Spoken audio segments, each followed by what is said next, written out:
Bueno, eh, tenemos que esto es un grupo abeliano eh, libre y pongamos que le queremos dar una estructura de producto.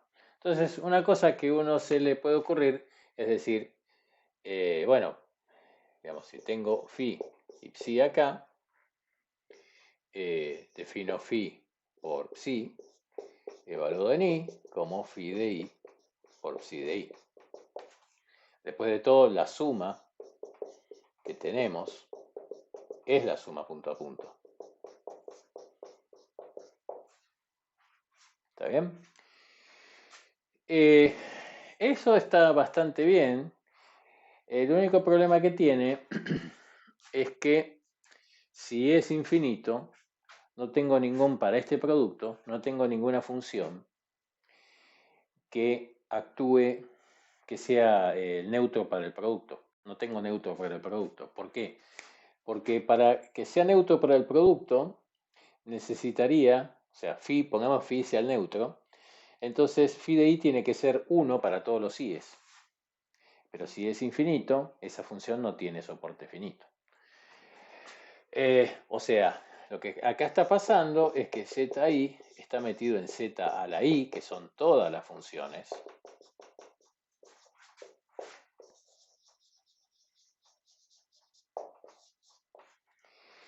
De soporte arbitrario. Este es un anillo.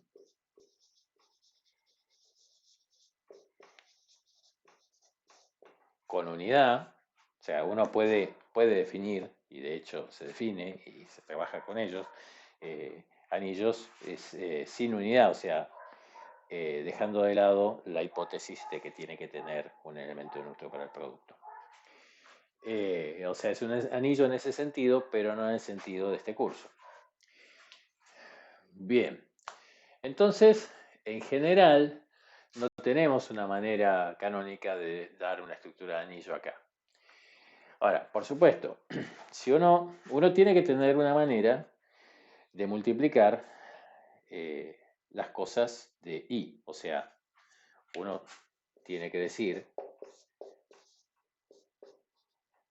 o sea, para definir el producto, tiene que, entre dos cosas de acá, tiene que definir el producto entre dos elementos de la base, ¿sí? Y esto tendrá que dar una suma de i, j, k, característica de k, una suma finita, ¿sí?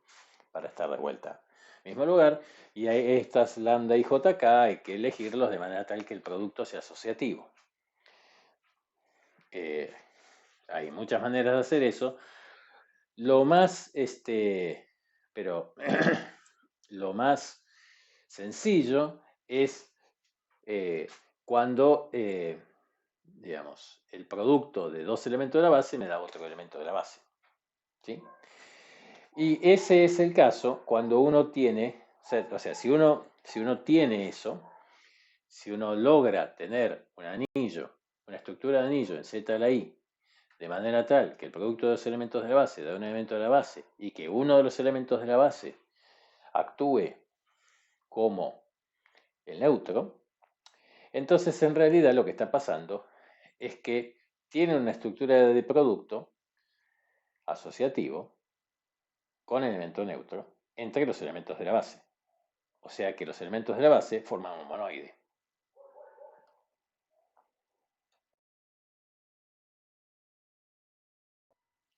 Entonces, bueno, empecemos directamente con un monoide. M un monoide.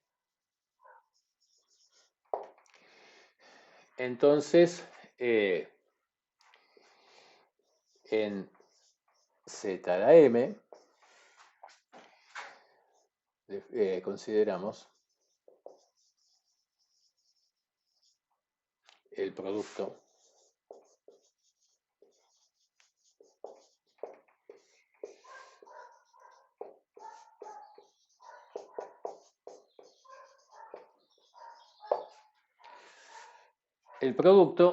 que queremos un producto en Z a la M que haga que para ese producto esto sea cierto.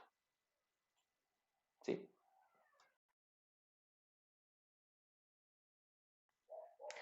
sea, queremos un producto que cumple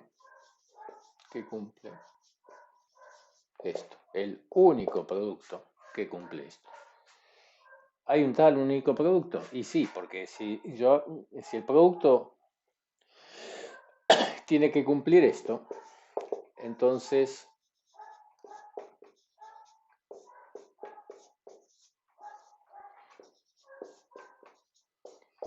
esto, por, digamos, distributividad, tiene que ser esto.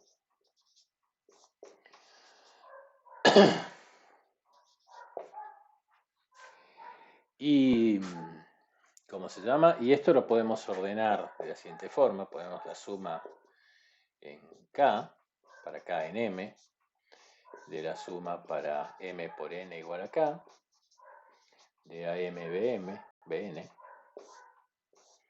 característica de K. ¿Sí?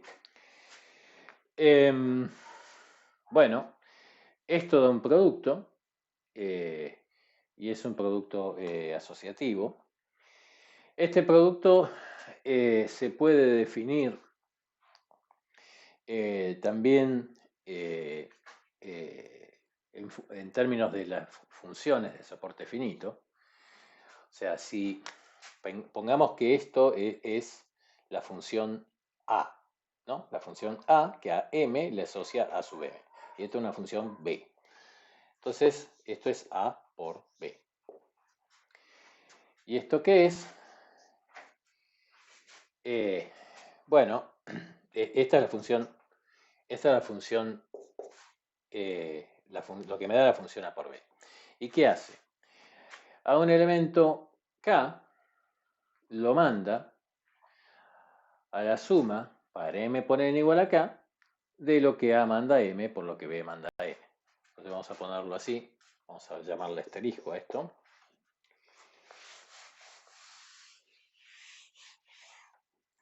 Y entonces escribamos eso.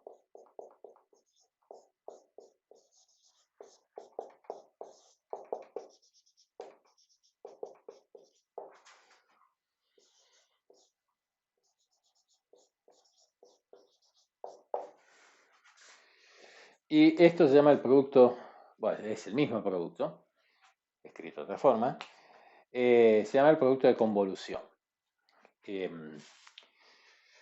Si no se lo encontraron aún en alguna materia de análisis, se lo van a encontrar para funciones que salen de los reales y en lugar de la suma le aparece una integral. O sea, esto, si alguna vez ven una convolución en análisis, es esencialmente lo mismo acá. Entonces, acá tenemos un producto definido en Z, en el conjunto, en el grupo libre generado por mi monoide, o sea, el grupo libre que tiene por un elemento de base por cada elemento del monoide. Y bueno, que a este,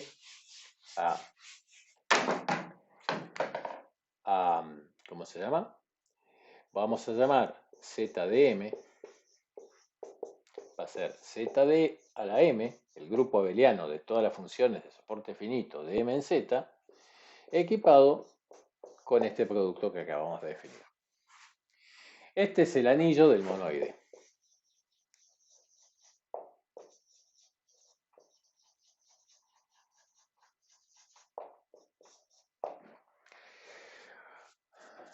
Muy bien. ¿Y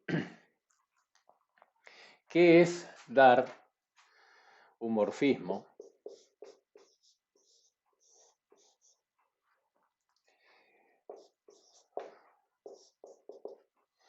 Morfismo de anillos.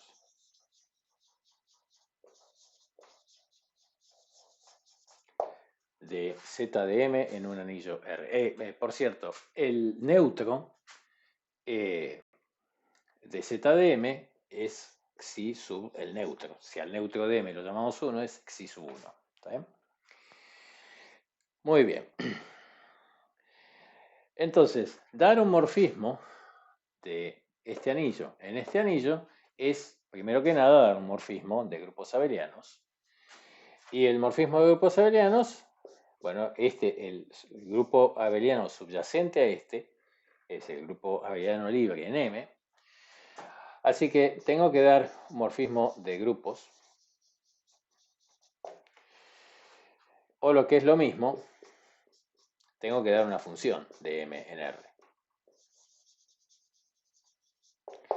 Ahora, además, este morfismo de grupos tiene que ser compatible con el producto. O sea, tiene que mandar el producto este de convolución en el producto de R. Ahora, dijimos que acá el producto de convolución entre característica de M y característica de N es la característica de M por N. Y acá la función que le asociamos a este f es la que manda M en f de la característica de M. Así que si escribimos que f del producto de convolución de las características es la característica del producto, entonces nos queda que esto tiene que ser morfismo de monoides, donde el monoide acá es R con el producto. Recíprocamente, si tengo una función de M en R, que es morfismo de monoides, entonces, bueno, como es una función, me da un morfismo de grupos abelianos de acá a acá, que manda la característica de M en f de M, y el hecho de que esto manda el producto en el producto hace que este mande el producto en el producto. Bueno, pongamos ahora, eso es el grupo, ¿cómo se llama? El anillo de un monoide, y su caracterización de cómo son los morfismos que salen de él en otro anillo. Ahora, supongamos que tenemos un anillo cualquiera, R.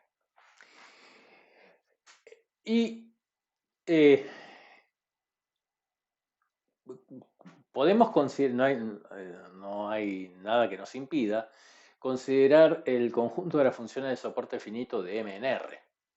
Eso también tiene una estructura de grupo abeliano con la suma lugar a lugar, ¿no? O sea, acá todos los elementos son funciones, que también son cosas de la forma suma de AM característica de M.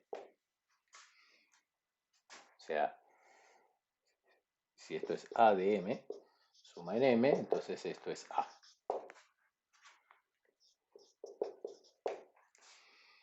Muy bien.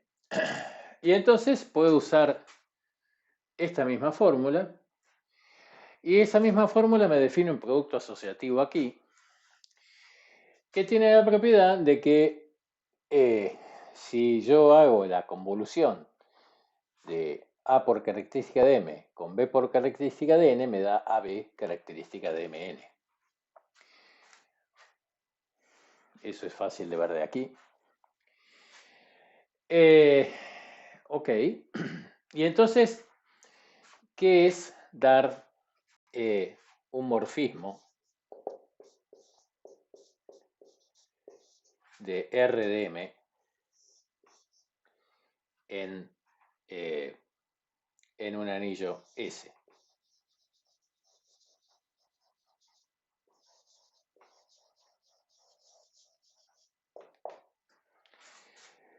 Bueno, en primer lugar, aquí adentro vive M.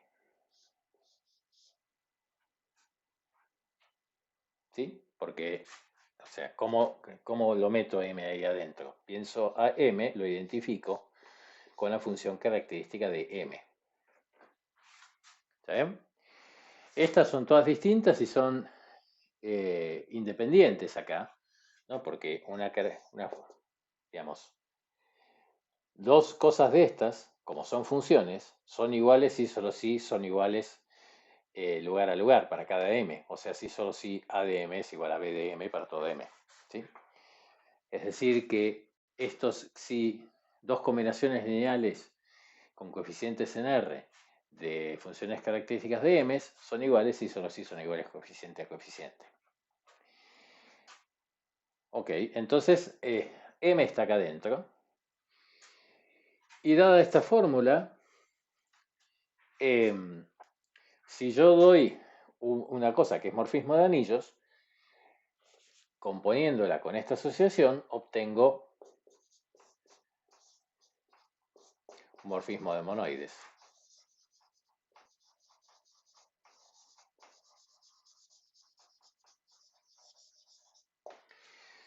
Por otro lado,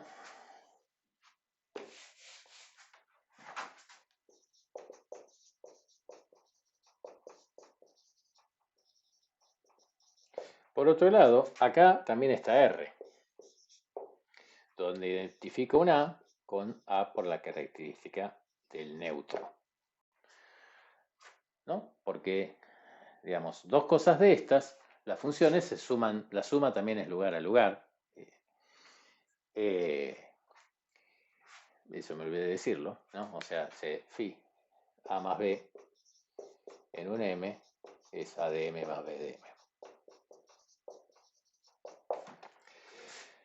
Bueno, entonces, esta función, dado esto, es morfismo de grupos abelianos, con la suma, manda la suma en la suma, y el 0 en el 0, y, ¿cómo es? Y el producto va al producto justamente porque, por esa regla. Así que, si tengo un morfismo de anillos de R de M en S, tengo un morfismo de monoides de M en ese punto, y dado que este es morfismo de anillos, porque es un subanillo, la inclusión es un morfismo de anillos, entonces esta composición también es morfismo de anillos.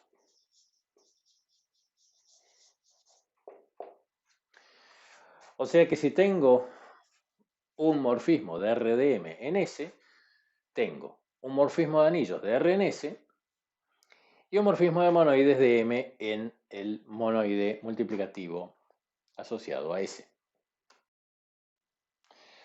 Bueno, entonces si tenía morfismo de anillos de acá a acá, tenía el morfismo de anillos de R en S, y tenía un morfismo de monoides de M en S. Yo digo que eso me determina completamente mi morfismo. ¿Por qué? Bueno, supongamos que tengo esto y esto. Entonces, ¿cómo lo junto?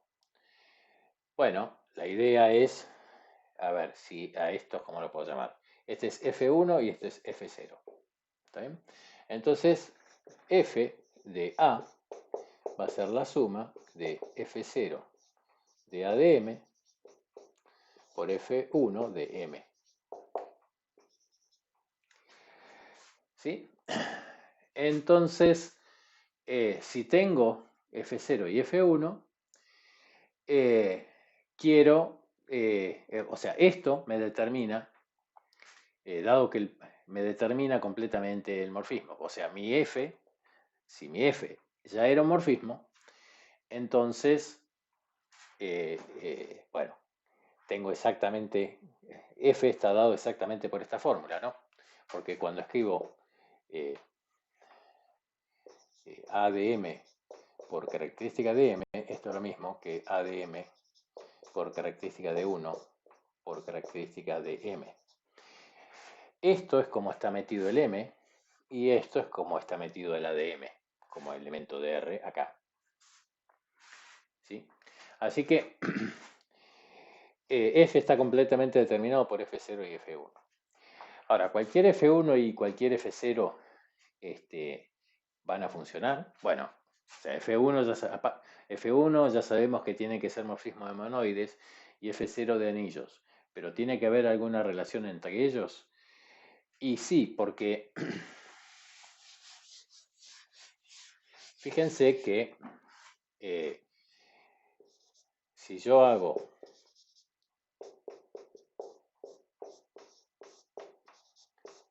esto, me da esto, ¿no? Entonces, esto, si le aplico morfismo F, le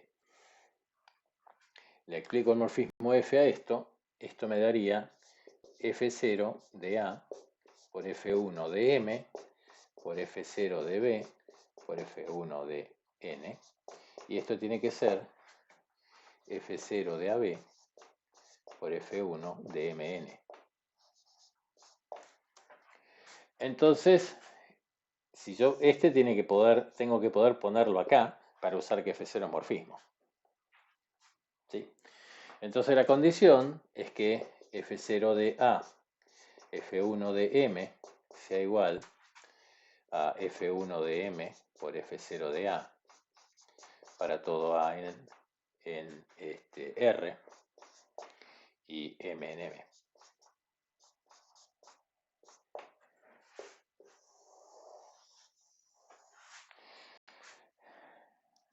¿Ok? Esto se tiene que dar poniendo, a ver,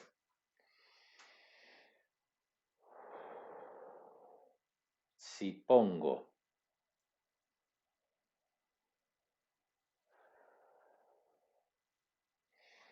A igual a el 1 del anillo y N igual al 1 del monoide, entonces acá me queda,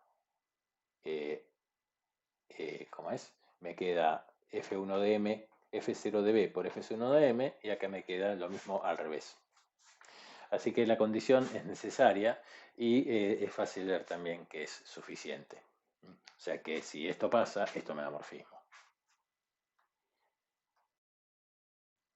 El resumen de lo que acabamos de ver es que dar un morfismo de anillos del anillo de un monoide de RDM con el producto de convolución en un anillo S equivale a dar un morfismo de anillos de R en S, un morfismo de monoides de M en S,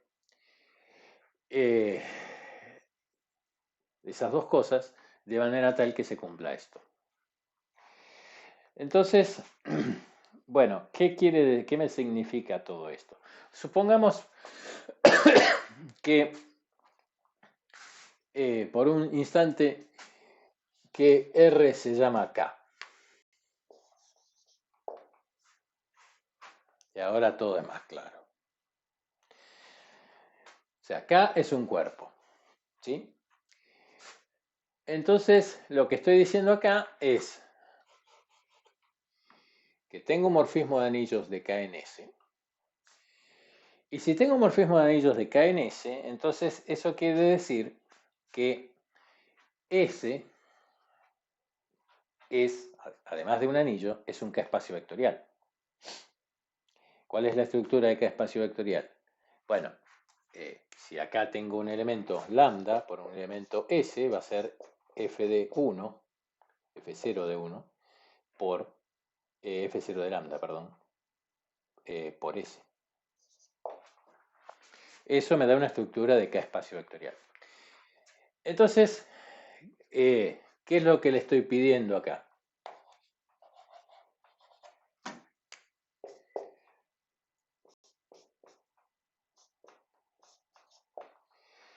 Bueno, en términos de la estructura, o sea, escribí lo mismo llamándole lambda a lo que antes le llamaba A y K a lo que antes le llamaba R. Bueno, pero en términos de eso, describámoslo así. Pongamos acá, en términos de la estructura, o sea, una vez que fijo F0, morfismo de anillos, le doy una estructura de espacio vectorial sobre K a S dada por esto, y entonces lo que me dice esto es que, bueno, que F1 de M da lo mismo multiplicarlo a la izquierda por lambda que multiplicarlo a la derecha por lambda.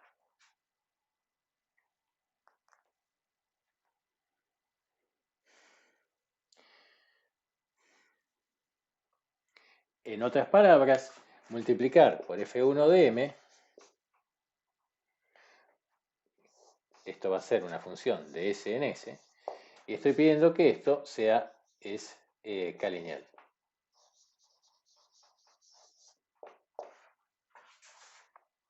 ¿Está bien?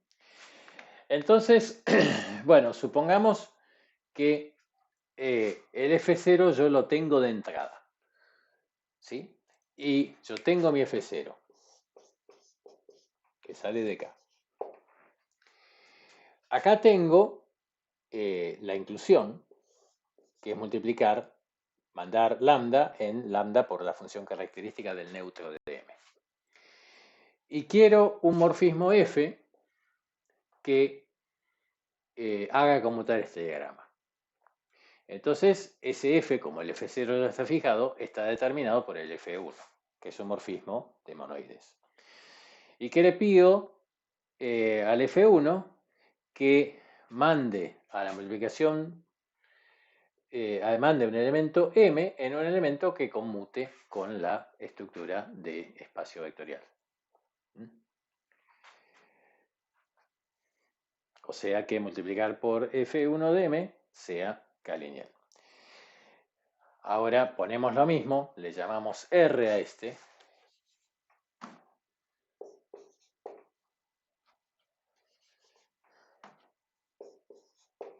Y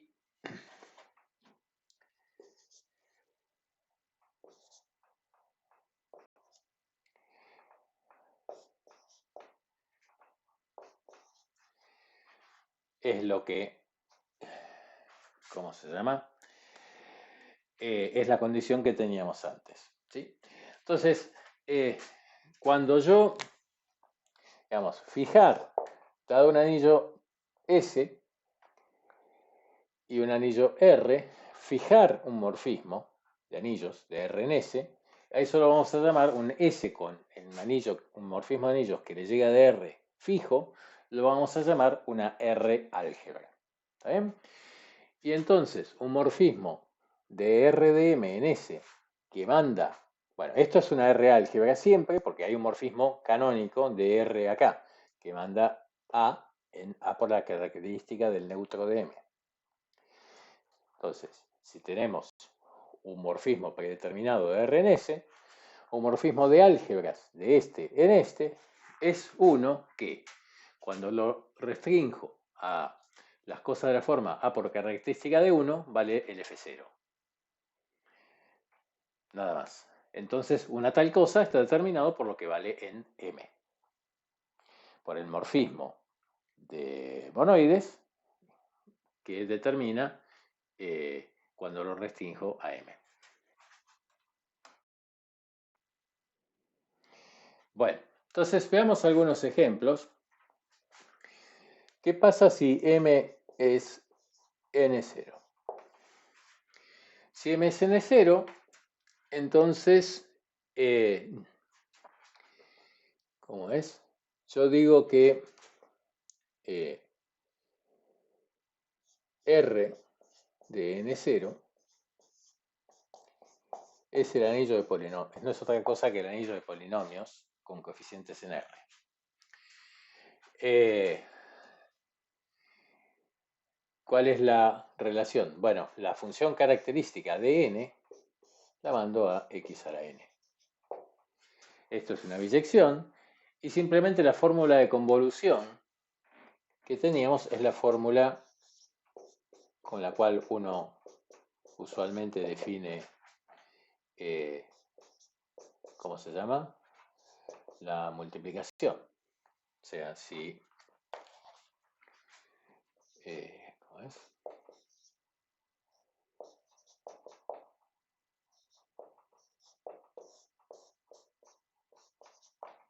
Donde f es suma de ahí x a la y g es suma de bj x a la j.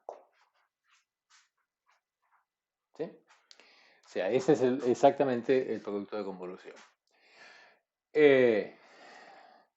Y acá lo que estoy diciendo, la propiedad de lo que es dar un morfismo de r de x en un S, morfismo, es lo mismo que, acá tengo mi f, dar un morfismo,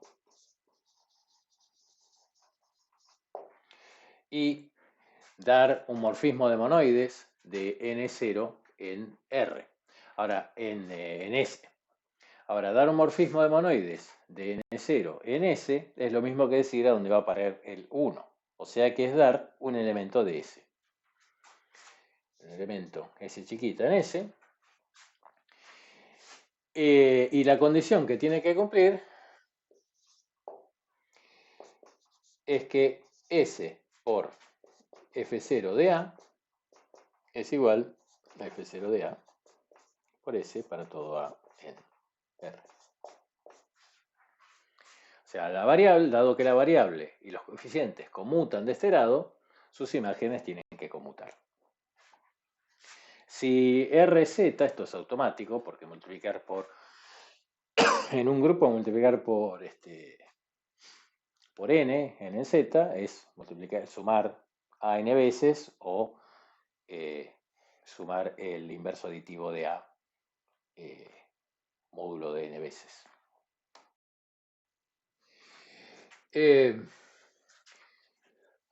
Otro ejemplo es adentro de n considerar las cosas, considerar n mayor o igual que 2 unión el 0. ¿Sí? Esto es un monoide también, esto es un monoide. Es el submonoide generado por el 2 y el 3. ¿Sí? Y entonces, este es mi M. Entonces, ¿qué es R de M? Y R de M es R de X cuadrado X cubo, porque estos son los generadores. O sea, todos los polinomios evaluados en X cuadrado X cubo, polinomios de dos variables evaluados en X cuadrado X cubo, que es lo mismo que todas las cosas de la forma suma de ahí xy con y distinto de 1 y ahí en R.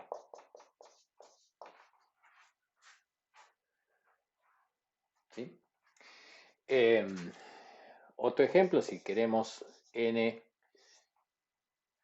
o sea acá n0, si tenemos n0 a la n, r de n0 a la n, esto me da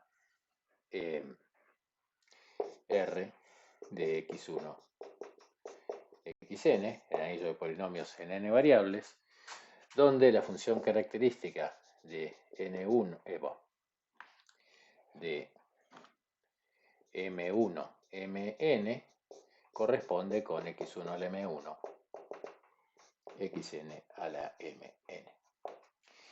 Entonces, dar un morfismo de x1 xn en un S consiste de dar, bueno, un morfismo de anillos.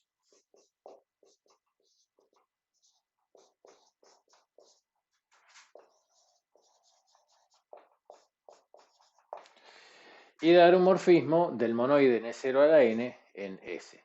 Ahora, un tal morfismo está determinado por lo que vale en, bueno, los vectores de la base canónica, digamos, y, o sea, por lo que vale en cada xy.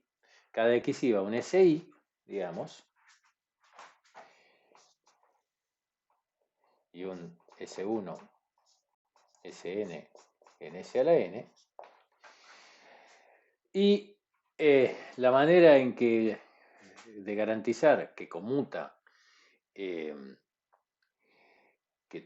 digamos, que cada cosa de la forma f aplicado a esto conmuta con cada cosa de la forma f0 aplicado a r, es pedir tal que para todo i y para todo a en r, a f0 de a si sea igual a si f0 de a.